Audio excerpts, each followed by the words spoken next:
Hey guys, welcome back to Wrestling News 365. Hope everyone is doing very well. As always, there is a ton of news stories to get into today, so let's talk about some Impact Wrestling. Let's talk about the ratings first, and I know I kind of keep saying this every time we talk about ratings here when it comes to Impact Wrestling on the channel, but once again, it doesn't look good. It doesn't look good for Impact Wrestling on AXS TV because Thursday's episode of Impact Wrestling on AXS TV drew 98,000 viewers. That's it. We're not even into the 100,000 range anymore. We're to 98,000 viewers on AXS TV. This is according to Brandon Thurston of WrestleNomics. This is the lowest viewership since July 1st. This is also down 22.2% from last week's 126,000 viewers on AXS TV.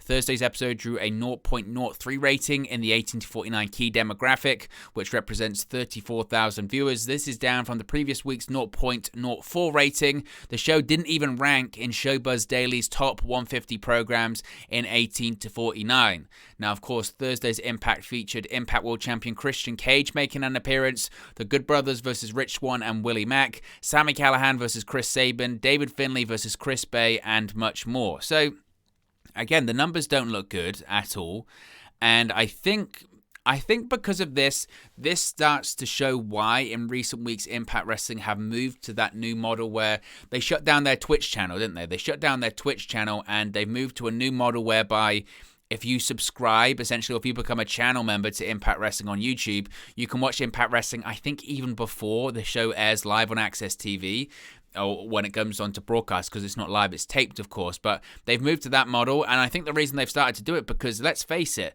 since about, I would say since the sort of end of June, I mean, I've got all of the numbers of this year in front of me right now, and you look at it, and realistically, since sort of the end of June, the numbers just have got worse and worse and worse and worse. Bear in mind, again, I go back to earlier this year, I go back to January and February.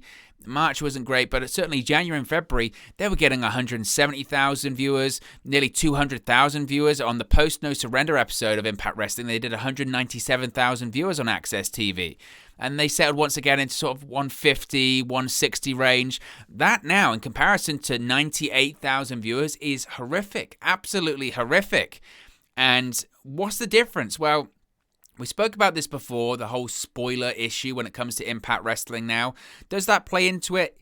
It's funny, isn't it? Because I've noticed that we've been talking about spoilers here, haven't we, when it comes to Impact Wrestling for really ever since fans returned. So since July, and again, since the end of June, since July, the ratings haven't been good. What does that coincide with? Well, it coincides with fans returning and spoilers being available.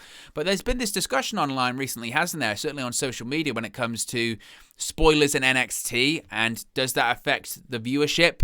And actually, I think the ratings for one episode that was taped of NXT went up or something like that.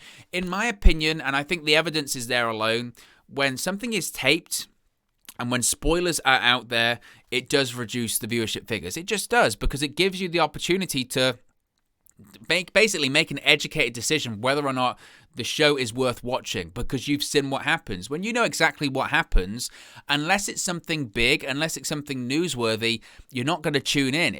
How many times have you seen this, right? When you see spoilers online, because we've all read them. We've all read spoilers online. Anyone that acts holier and thou says, I don't read spoilers, or I've never read spoilers in my life, they're lying. Everyone has read spoilers at some point of time.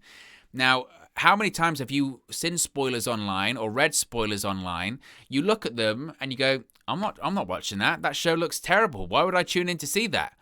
And then you don't watch the show, and that's how it works. Now, in this instance of Impact Wrestling, I wouldn't say that's necessarily totally the case, because I think if you look on paper at Impact Wrestling recently, when the spoilers have come out, a lot of the time you'd say, actually, the show doesn't look that bad. It actually looks pretty good.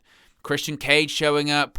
Again, the matches they had this week, the Good Brothers versus Rich Swann and Willie Mack, Sami Callihan, Chris Sabin, David Finlay versus Chris Bay. Prior to that, you had Jay White there in the Bullet Club. All of that, you would look at it and say, that's not bad. That's not bad at all. Maybe I should tune in. But certainly, these spoilers are really starting to affect Impact Wrestling. And how do they counteract this going forward? I know there have been discussions about doing a lot of tapings in Las Vegas, moving to a different setting, having a different audience, a different select group of people, that kind of stuff. I don't think that solves this issue, to be honest with you. I think part of the issue with that isn't the fans in Nashville. Part of the issue is the results getting online. Obviously, moving to Vegas, having a different setup, having a different audience, maybe will make the show feel a little bit more fresh, but I'm not sure if a change in location really does change all of this. The biggest problem with Impact Wrestling, there's two, again, is the spoilers, and arguably the biggest one is the network that they're on. Yes, it's fortunate that they're on AXS TV because Anthem own AXS TV. I've said it a million times on this channel, and I'll continue to say it, even though the joke isn't funny anymore. But the irony about AXS TV is that it's called AXS, and yet nobody can access it. Hardly anyone has AXS TV on their cable system. Not many people can access AXS TV, and just not a lot of people can therefore watch the show. So they're already limited. Look, when Kenny Omega made his Impact Wrestling debut right after the Winter is Coming edition of Dynamite last year, they had their record ever episode on AXS TV. And it was something like 221, I think it was 221,000 viewers on AXS TV live. And they had something like, I think it was like 20 or 30 or 40,000 viewers on Twitch as well. Even that number isn't that big, and that number would have been far, far, far bigger if they were on a network that was more widely or readily available than AXS TV. Now, you have the Anthem president talking about new distribution deals that he's working on with Impact Wrestling. We're working on new deals, we're working on new distribution deals. I said before when we spoke about that news previously, I think when he's talking about new distribution deals and streaming options, I think, to be honest, he's probably talking about international stuff. But domestically, they're always going to be limited. They're always going to be limited. And I'm not saying what we're in right now is going to be a boom period for professional wrestling, because we don't know if it's going to be a boom period or not. But there certainly feels like a lot of momentum when it comes to like AEW, and it certainly feels like there's this great selection of places to go for talent right now, and there's certainly a lot of free agents on the market. And we know that reportedly Buddy Matthews is coming to Impact Wrestling, maybe Braun Strowman as well. And look, Braun Strowman being signed by Impact Wrestling is a massive, massive, massive deal for that company. It's a former Universal Champion. He was wrestling Goldberg at WrestleMania last year. He wrestled Shane McMahon at WrestleMania earlier this year. It's a big deal. It's a big signing. But Braun Strowman coming into Impact still isn't going to change anything if you're on a difficult-to-find network. So when it comes to distribution deals, they need to find something bigger and better.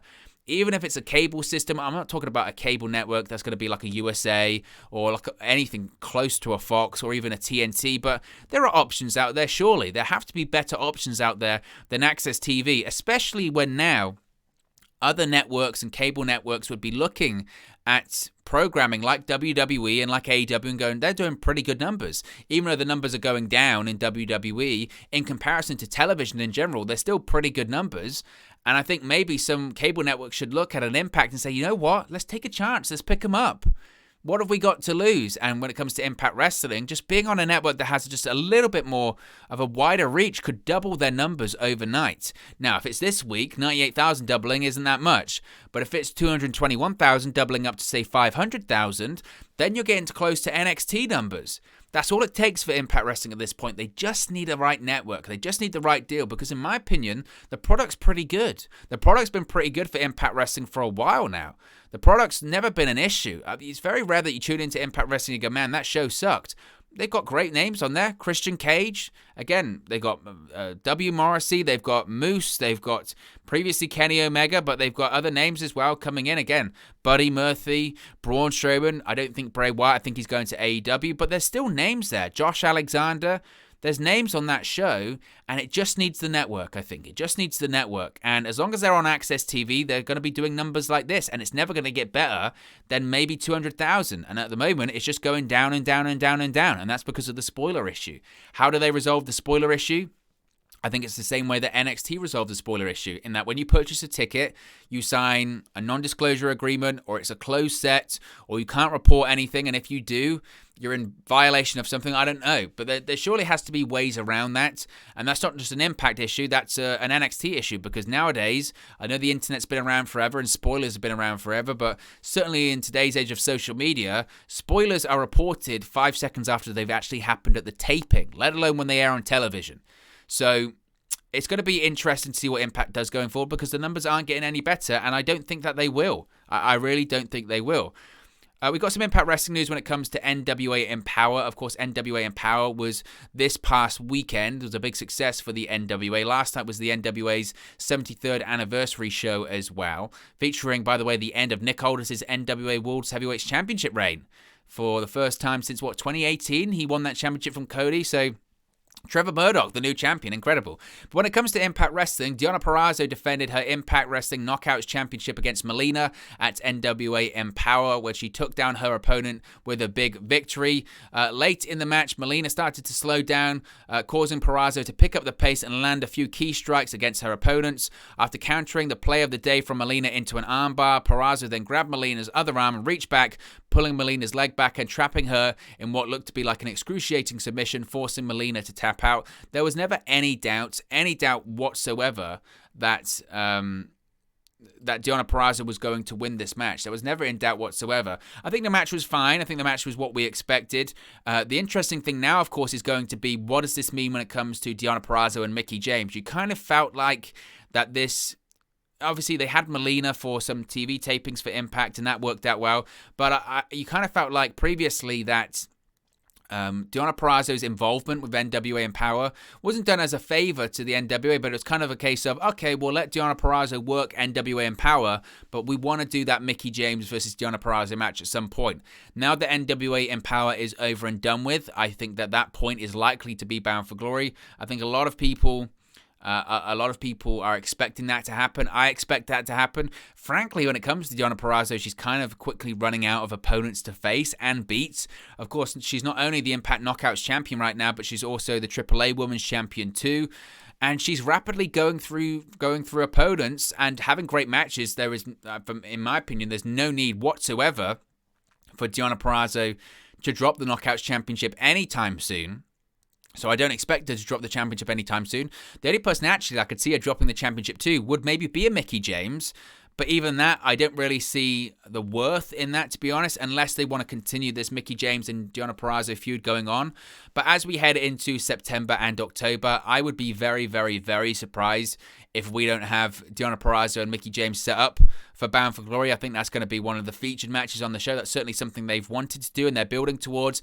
Ever since Impact had Mickie James come in, and initially Mickie James came in primarily to hype up Deonna Purrazzo's match at NWA Empowerrr, but ever since they had Mickie James come in, the aim was to have Deonna Purrazzo versus Mickie James, probably at Bound for Glory. So I would suspect that that's going to be the plan going forward. We're going to have some television tapings over the course of the next few weeks when it comes to Impact Wrestling. It remains to be seen if Mickie James is going to be a part of that, but I think highly chances are that will be the case. When it comes to Melina, I don't really know what her situation is going to be with Impact Wrestling going forward. You kind of feel like she only came into those television tapings to hype up the Deonna Purrazzo match, but we know how Impact Wrestling contracts work out, don't we? That Impact Wrestling are very fluid in terms of handing out contracts or having talents that don't have deals and saying, look, we liked you. We liked your work at our recent set of TV tapings. You don't have to have a contract with us. If you want to come in, just work a couple of dates, work a couple of matches, work on a handshake deal, work on a taping-to-taping basis. We've been doing that for a lot of talent, so we're more than happy to do that with you as well. So I could certainly see a situation when it comes to Melina and Impact Wrestling where that's the situation going forward. But look, time will tell when it comes to that, when it comes to Deonna Purrazzo and Melina. But I think Deonna Purrazzo versus Mickie James is the end goal for all of this Mickie James NWA stuff that we've been seeing on Impact Wrestling. I do want to shout out Awesome Kong, because Awesome Kong announced her retirement at NWA Empowerrr this past weekend. Awesome Kong announced her retirement this weekend in an emotional moment at NWA Empowerrr. The 43-year-old star, who leaves behind, of course, an unbelievable legacy, including a two-time Impact Wrestling Knockouts Championship reigns in TNA Wrestling and brief stints in WWE and AEW, came out during Saturday's pay-per-view and revealed the big news. Now, Kong came out after Gail Kim, of course, an Impact Wrestling producer and behind-the-scenes official, was interrupted by Taryn Terrell, of course, a long-time Impact Wrestling rival for Gail Kim in Impact Wrestling. Taryn Terrell, Genocide, and Polar Blaze as she attacked all three women. She hailed Kim as her greatest rival and then revealed that she was retiring and wanted to go back alongside her former in-ring foe, as she simply said, "I'm done." The two legends hugged in the ring as they shared an amazing moment together. Obviously, it was a huge night, a massive night for everyone involved in NWA Empowerrr. And I think, to be honest, it went off relatively without a hitch. There obviously was some issues. I think the fire alarm went off before the show went on the air and all that kind of stuff. It was at the Chase, of course, historically wrestling at the Chase in St. Louis. And I think it was a good show. I hope they do it again. I would hope it becomes a regular thing. My biggest takeaway from the show, though, was that the commentary was awful. Velvet Sky, no disrespect to her, but she's just not a very good commentator. And the levels and the microphone that she was using was way, way off. It was way loud and distorted. It was like talking. It was awful. It was so bad. It was so bad. I mean, that's me literally going right up to the microphone like that. It was that bad. So I definitely noticed that at the event. But obviously, when it comes to the legacy of Awesome Kong, she was released by AEW earlier this year, where her contract expired. She's been having issues in terms of, I think she's had a real bad back issue for the last few years, and even when she was in AEW, she barely wrestled because of that. It's not the Awesome Kong that we saw in 2007, 2008 when it came to the Knockouts division. Those Awesome Kong Gail Kim matches in the early stages of the Knockouts division put the Knockouts division on the map. They absolutely put the Knockouts division on the map, and really just that was how Impact Wrestling separated themselves from WWE back during that period of time, was by having matches in a killer Knockouts division with Awesome Kong and Gail Kim. Go back and watch those matches. And Awesome Kong's right. Gail Kim is her greatest rival for that very reason, because they had just some unbelievable matches that hold up today. So huge respect to Awesome Kong. Tremendous career. Obviously, she was part of the Glow TV series, which got cancelled due to COVID. I hope that she'll have more career opportunities in acting, because I think she did a good job on there. But she's right up there in one of the best female wrestlers, maybe not of all time, but certainly in the last 20 years or so. Her impact, no pun intended, is unrivaled, and those matches against Gail Kim are just absolutely tremendous. Absolutely tremendous. Talking about Chelsea Green here, Chelsea Green was also victorious at NWA Empowerrr. She has earned an opportunity at the NWA Women's Championship against Camille after winning the NWA Women's Invitational Cup, which was a 10-woman gauntlet at Saturday night's Empowerrr show in St. Louis. The match came down to Green and local star Tutti Lin. Green managed to get the victory with a ripcord elbow strike followed by an unprettier. Other participants in the match included Bianca Corelli, of course, daughter of Santina Marella, Debbie Malenko, Lady Frost, Jamie Senegal, Genocide, Kira Hogan, Masa Slamovich, and Thunder Kitty. Now, Camille retained her NWA Women's Championship over AEW's Layla Hirsch. So Chelsea Green got the victory, and that earned her an opportunity against Camille at last night's NWA 73rd anniversary show, which Camille retained. So no championship change there, but a big victory for Chelsea Green nevertheless. Finally, Buddy Matthews has revealed his new entrance theme ahead of his rumored Impact Wrestling debut. Buddy Matthews, formerly known as Buddy Murphy, who of course got released a couple of months ago by WWE's budget cuts, has been stewing and waiting on social media ahead of his big move. It's been rumored recently that Buddy Murphy, is expected to land in Impact Wrestling.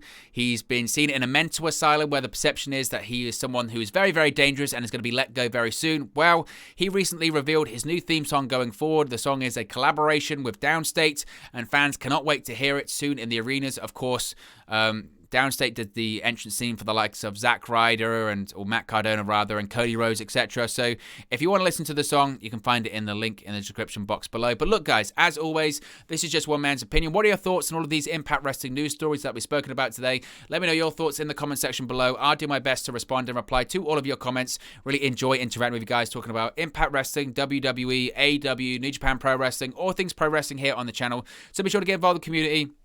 All opinions are welcome. If you have enjoyed this video, please do smash a like on the like button too.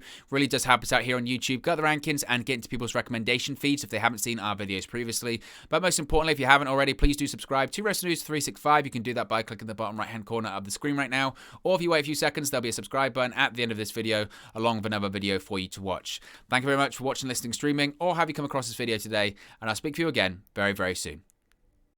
Hey guys, thank you for watching, listening, streaming, or however you come across this video today. Be sure to click on the video on the right there to watch our next video, or click the bottom there to subscribe, or the bottom right hand corner. Thank you very much, and I'll speak to you again very soon.